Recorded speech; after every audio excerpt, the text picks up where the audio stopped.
Youth politics এই জিনিসটা বাংলাদেশের কালচারে খুবই নেগেটিভলি সবসময় পোর্ট্রে করা হয়।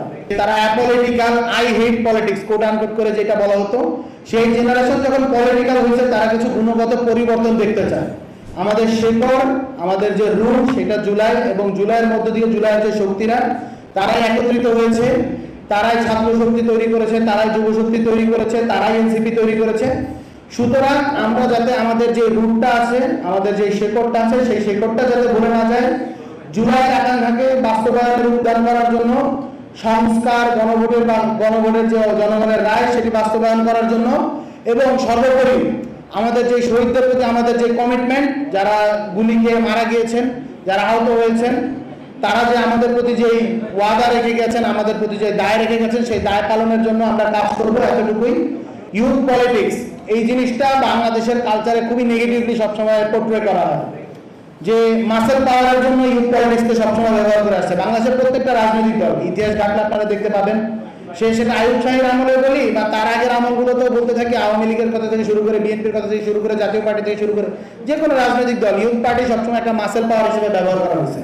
কিন্তু যুবকদের যে কনস্ট্রাকটিভ পলিটিক্সটা আছে, যুবকরা কেন রাজনীতিতে যাবে, তারা রাজনীতিতে কি দিতে পারবে? মানুষের তো সব থেকে প্রাইম টাইম তার হলো গিয়ে ইউথ টাইমটা। সে যখন যুবক থাকে তখনই সে রাষ্ট্রের জন্য, নিজের জন্য, ফ্যামিলির জন্য বেস্ট পসিবল যে জিনিসটা সেটা প্রোভাইড করতে পারে। তো সেই জায়গা থেকে আমাদের কিছু কোয়ালিটির জায়গায় গুরুত্ব দিতে হবে। আমরা একটা জায়গা থেকে স্পষ্ট করতে চাই যে গ্লোবাল ইউথ সামিট হয়, পৃথিবীর অনেকগুলো রাষ্ট্রে গ্লোবাল ইউথ সামিট হয়। বাংলাদেশে এই কার্যক্রমটা আসলে এখন পর্যন্ত আমরা দেখতে পাই নাই। আপনারা দেখতে পেয়েছেন যে পৃথিবীতে লাস্ট কিছু বছরগুলোতে তরুণদের নেতৃত্বে অনেকগুলো গণ অভ্যুত্থান, অনেকগুলো বিপ্লব সংগঠিত হয়েছে।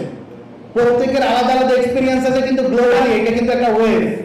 এই ওয়েভ কিন্তু প্রত্যেকের সাথে কানেক্টেড। এই ঘটনাগুলো কেন হয়েছে, প্রত্যেকের এক্সপিরিয়েন্সটা কি, সেই জিনিসটা এখন পর্যন্ত কিন্তু আমরা পর্যবেক্ষণ করতে পারিনি, সবাইকে এক ছাদের নিচে আনতে পারিনি। তো জাতীয় যুব শক্তির সাংগঠনিক সম্পাদক হিসেবে এই নির্বাচিত হওয়ার পর আমার সবার প্রথম যে চেষ্টাটা থাকবে, গ্লোবালি লাস্ট 2, 3, 4, 5 বছরে যতগুলো অভ্যুত্থান হয়েছে, বিপ্লব হয়েছে, তাদের যে নেতৃবৃন্দ রয়েছে তরুণদের নেতৃত্বে, তাদেরকে একত্রিত করা, তাদেরকে কথাগুলো শোনা, এখানে কি কি ডটগুলো আছে সেইটা মিলানো, এবং এর মধ্য দিয়ে গ্লোবাল ইউথ পলিটিক্সের যে ডাইনামিক্সটা কোন দিকে শিফট হচ্ছে, প্যারাডাইম কোন দিকে শিফট হচ্ছে, সেই জিনিসটা আমাদের নিশ্চিত করা। এই অনেকগুলো কাজ আসলে আমাদের দায়িত্বের মধ্য দিয়ে আছে, যে দায়িত্বগুলো আসলে আমাদের পালন করতে হবে। শুধুমাত্র মিছিলের লোক বাড়ানো, মাসেল পাওয়ার শো করা, যেখানে কোনো নেতা আটকে যায় সেখানে আমরা প্রায়শই দেখতে পাই বিভিন্ন যুব সংগঠনের নেতৃবৃন্দ কাজ থাকে হলো গিয়ে সেই সংগঠনের প্রধানের গাড়ির পেছনে পেছনে দৌড়ানো, সামনে সামনে দৌড়ানো, সেই গাড়ির সামনে যদি কেউ যায় তাদেরকে ধমক দিয়ে সরায় দেওয়া, মাঝে মাঝে আঘাত করে, এই ব্যাপারগুলো আমরা দেখতে পাচ্ছি। এগুলো আসলে বাংলাদেশের কালচার হয়ে গিয়েছে। তার পূর্ববর্তী সময় আমরা যখন ফ্যাসিস্ট আওয়ামী লীগের সময় দেখেছিলাম, তারা ক্যাসিনো বাণিজ্য করতো, সম্রাটদের মতো লোকেরা এগুলো ধরনের করতো। তো আমরা সেই জায়গা থেকে কিছু চেঞ্জ আনতে চাই।